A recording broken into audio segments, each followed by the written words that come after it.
ಅಶ್ವಕೃಷಿ ಚಾನೆಲ್ಗೆ ಸ್ವಾಗತ. ನಾನು ಅನಿತಾ.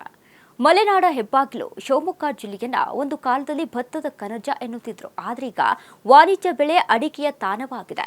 ಜಿಲ್ಲೆಯಲ್ಲಿ ಸುಮಾರು 1,30,000 ಹೆಕ್ಟೇರ್ ಪ್ರದೇಶದಲ್ಲಿ ಅಡಿಕೆ ಬೆಳೆಯಲಾಗುತ್ತದೆ. ಆದರೆ ಮಳೆ ಹೆಚ್ಚಾದಾಗ ಕಂಡುಬರುವ ಕೊಳೆ ರೋಗ ಮಲೆನಾಡಿಗರಿಗೆ ಸಂಜೆ ಬಂದ ನೆಂಟನಂತೆ ಬಂದ್ರೆ ಹೋಗುವುದೇ ಇಲ್ಲ ಎಂಬ ಮಾತಿದೆ. ಇದರ ಹತೋಟಿ ಬಗ್ಗೆ ತೋಟಗಾರಿಕಾ ಇಲಾಖೆ ಅಧಿಕಾರಿಗಳು ನೀಡಿರುವ ಸಲಹೆಗಳು ಒಂದಿಷ್ಟಿವೆ.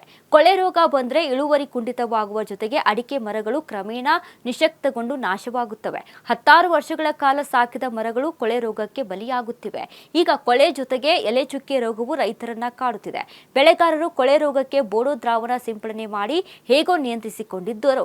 ಆದರೆ ಎಲೆ ಚುಕ್ಕೆ ರೋಗವು ವೇಗವಾಗಿ ಹರಡುತ್ತಾ ಇಡೀ ಅಡಿಕೆ ತೋಟಗಳನ್ನೇ ಸರ್ವನಾಶ ಮಾಡುತ್ತಾ ಸಾಗುತ್ತಿದೆ. ಈ ನಡುವೆ ಹವಾಮಾನ ಆಧಾರಿತ ಬೆಳೆ ವಿಮೆಯು ಈ ಬಾರಿ ಅಡಿಕೆ ಬೆಳೆಗಾರರ ಕೈ ಸುಟ್ಟಿದೆ.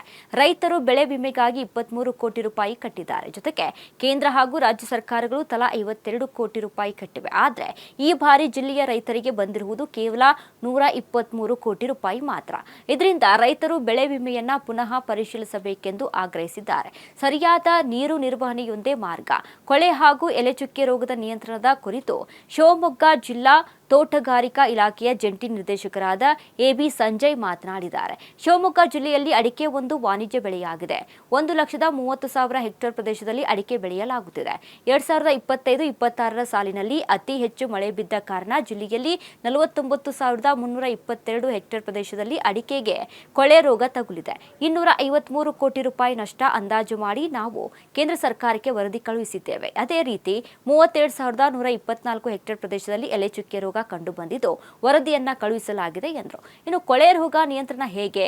ಕೊಳೆ ರೋಗಕ್ಕೆ ರೈತರು ಕಾಲಕ್ಕೆ ಸಸ್ಯ ಸಂರಕ್ಷಣಾ ಔಷಧಿಗಳನ್ನು ಸಿಂಪಡಣೆ ಮಾಡಬೇಕು.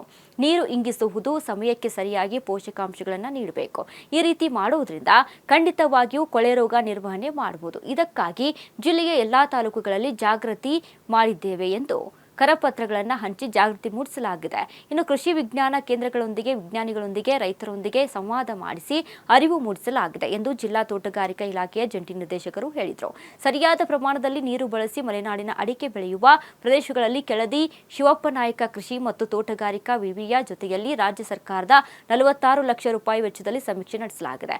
ಎಲೆಚುಕ್ಕೆ ರೋಗ ಯಾಕೆ ಬಂದಿದೆ, ಅದರ ಸಮಗ್ರ ನಿರ್ವಹಣೆಗೆ ಯಾವ ರೀತಿ ಮಾಡಬಹುದು, ಎಲೆಚುಕ್ಕೆ ರೋಗವನ್ನ ಹೇಗೆ ನಿರ್ವಹಣೆ ಮಾಡಬಹುದು ಎಂಬುದರ ಬಗ್ಗೆ ಸಂಬಂಧಪಟ್ಟ ಅಧಿಕಾರಿಗಳು ನಮಗೆ ಒಂದು ವರದಿಯನ್ನು ನೀಡಿದ್ದಾರೆ. ಅಲ್ಲದೆ ಎಲೆಚುಕ್ಕೆ ರೋಗಕ್ಕೆ ರೈತರಿಗೆ ಅನುಕೂಲವಾಗಲೆಂದು ಒಂದು ಪ್ಯಾಕೇಜ್ ಅನ್ನ ಮಾಡಿ ಸರ್ಕಾರಕ್ಕೆ ವರದಿಯನ್ನ ಕಳುಹಿಸಲಾಗಿತ್ತು. ಅದರಂತೆ ಅನುದಾನ ಬಿಡುಗಡೆ ಆಗಿದೆ. ಸಸ್ಯ ಸಂರಕ್ಷಣೆ ಔಷಧಿ ಸಿಂಪಡಣೆ ಮಾಡಲು ಪ್ರತಿ ಹೆಕ್ಟೇರ್ಗೆ 1,500 ರೂಪಾಯಿ ನೀಡಲಾಗುತ್ತಿದೆ. ಅನುದಾನ ಬಳಸಿ ನಮ್ಮ ಜಿಲ್ಲೆಯಲ್ಲಿ 190 ಲಕ್ಷ ರೂಪಾಯಿ ಮೌಲ್ಯದ ಸಸ್ಯ ಸಂರಕ್ಷಣಾ ಔಷಧಿಯನ್ನು ಉಚಿತವಾಗಿ ನೀಡಲಾಗಿದೆ. ಅಡಿಕೆಗೆ ಕೊಳೆ ರೋಗ ಹಾಗೂ ಎಲೆಚುಕ್ಕೆ ರೋಗ ಬರಲು ಸರಿಯಾದ ಪ್ರಮಾಣದಲ್ಲಿ ನೀರು ಬಳಸದೇ ಇರುವುದೇ ಕಾರಣ. ರೈತರು ಬಸಿ ಕಾಲುವೆ ಮಾಡದಿರುವುದರಿಂದ ಇಂತಹ ಸಮಸ್ಯೆ ಎದುರಾಗುತ್ತಿದೆ ಎಂದು ಎಬಿ ಸಂಜಯ್ ಸಲಹೆ ನೀಡಿದ್ರು. ಔಷಧ ಸಿಂಪಡಣೆ ಹೀಗೆ ಮಾಡಿ. ಅಂದ್ರೆ ಕೊಳೆ ರೋಗಕ್ಕೆ ಪ್ರಮುಖ ಕಾರಣ ತೇವಾಂಶ. ಮಳೆ ಜಾಸ್ತಿ ಆದಾಗ ಕೊಳೆ ರೋಗ ಹೆಚ್ಚಾಗಿ ಕಾಣಿಸುತ್ತದೆ.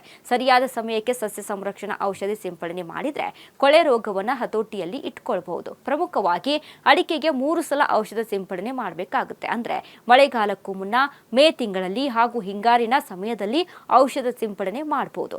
ಆಗಸ್ಟ್ ಅಥವಾ ಸೆಪ್ಟೆಂಬರ್ನಲ್ಲಿ 2ನೇ ಔಷಧ ಹಾಗೂ 3ನೇ ಸಿಂಪಡಣೆಯನ್ನ ನವೆಂಬರ್ನಲ್ಲಿ ಒಮ್ಮೆ ಸಿಂಪಡಣೆ ಮಾಡಬೇಕು. ಆಗ ಕೊಳೆ ರೋಗವನ್ನ ಸಂಪೂರ್ಣವಾಗಿ ಹತೋಟಿಯಲ್ಲಿ ಇಟ್ಟುಕೊಳ್ಳಬಹುದಾಗಿದೆ.